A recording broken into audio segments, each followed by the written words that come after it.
Então o que acontece, gente? Essa questão do livre-arbítrio.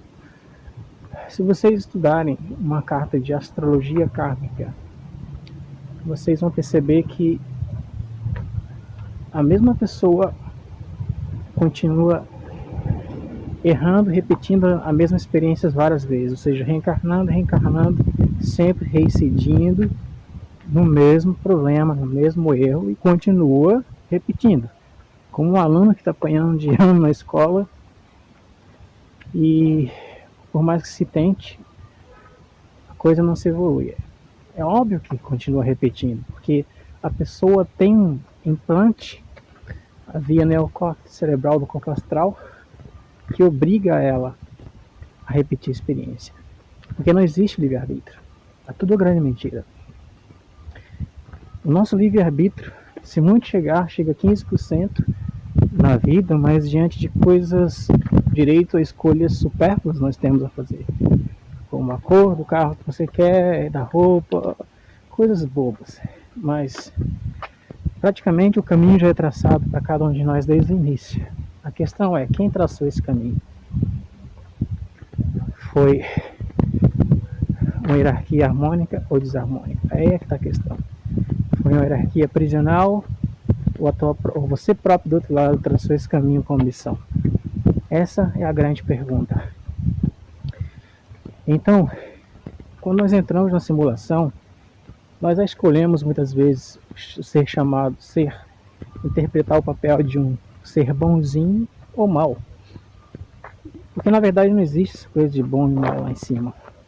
Mas a pessoa encarna para ter experiência e saber o que é aquilo. Muitos seres estelares não sabem, não conhecem a dualidade que nós vivemos aqui. Então eles muitas vezes encarnam para experimentar e aí é onde acabam ficando presos no processo.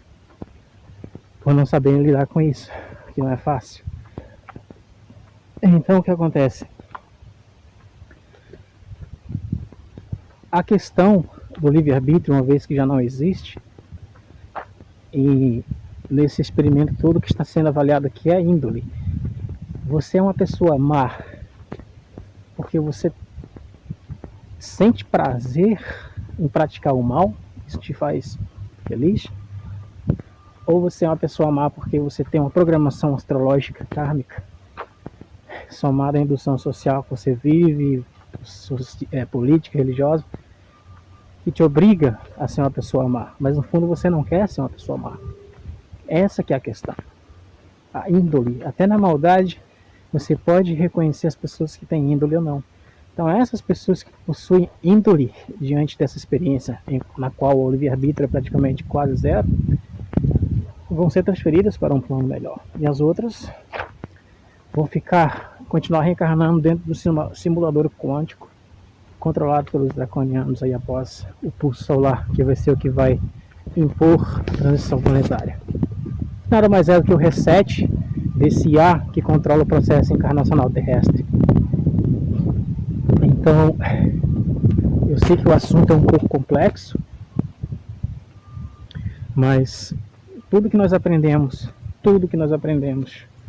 até hoje é uma grande mentira. Então é por isso que aos poucos eu vou passando as informações para vocês, porque se tudo que nós sabemos for passado para as pessoas assim, muitas delas se suicidariam, tirariam a vida, não suportariam. Então a ideia é passar a verdade, o conhecimento a conta-gotas, para que a pessoa, ao fazer a passagem do outro lado, relembre das informações que ela aprendeu aqui na fisicalidade, não entre em surto e siga a sua caminhada normal, como deve ser. Então, mais uma vez, afirmo para vocês, o livre-arbítrio não existe, como nós aprendemos. Escrever uma comparação bem sensata. Quanto mais luz tem um ser, menos livre-arbítrio ele tem. Por quê? Porque lá em cima é pura lei. Lá em cima não tem essa coisa de escolha entre bem e errado. Você sabe o que tem que fazer e ponto final você faz. Caso contrário, é pena de morte, desintegração imediata da consciência, perder os seus direitos estelares, não tem mais direito a nada. Ou é pena de morte, ou exílio. Na melhor das melhores das hipóteses. Então, você faz o que é certo, porque você, diante da sua própria consciência, ela não te permite você seguir o errado. É o que acontece aqui. Você tem sido uma pessoa boa, porque também você já escolheu isso. Quando você sai do seu caminho, a tua própria consciência te cobra para te colocar no teu caminho, porque não existe livre-arbítrio, como eu afirmei. Você já nasce com a programação. E a questão da maldade é o mesmo processo. É por isso que muitas pessoas que fizeram atrocidades e maldades ainda assim têm chance de ascensionar, se elas forem inseridas dentro desse programa por experiência, por querer passar por essa experiência, compreender o processo e depois trabalhar em serviços para reparar a energia negativa que foi gerada. Então, até mesmo seres que foram considerados pessoas horríveis nessa questão da maldade na nossa história, tem chance de ascensionar, se passarem por cima desse holograma, compreender o processo, passarem por cima da questão da culpa, que é um dogma religioso, e trabalhar para reverter as energias negativas geradas. Bom, basicamente é isso que eu queria passar para vocês, um pouco de explicação. Então, não há muito o que se fazer. A única coisa que pode ser feita, você pode fazer por si próprio, estando aqui, sabendo disso, é simplesmente aceitar o seu destino e ser quem você é, não que as pessoas querem que você seja. É simplesmente isso.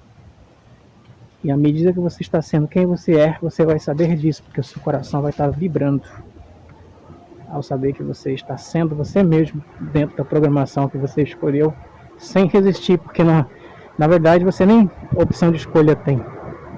Resistir é sofrimento, e mesmo que você resista, você não consegue. É uma programação muito forte que vai te colocar no teu caminho. Então esse é o grande problema das pessoas que estão presas na Matrix. Como não existe livre-arbítrio, a vida delas é controlada por um contrato via chip. Então, quando elas estão inseridas sobre uma manipulação de aprisionamento encarnacional, por exemplo, se não for limpo isso, não tem como se libertar. E aí é que está a questão.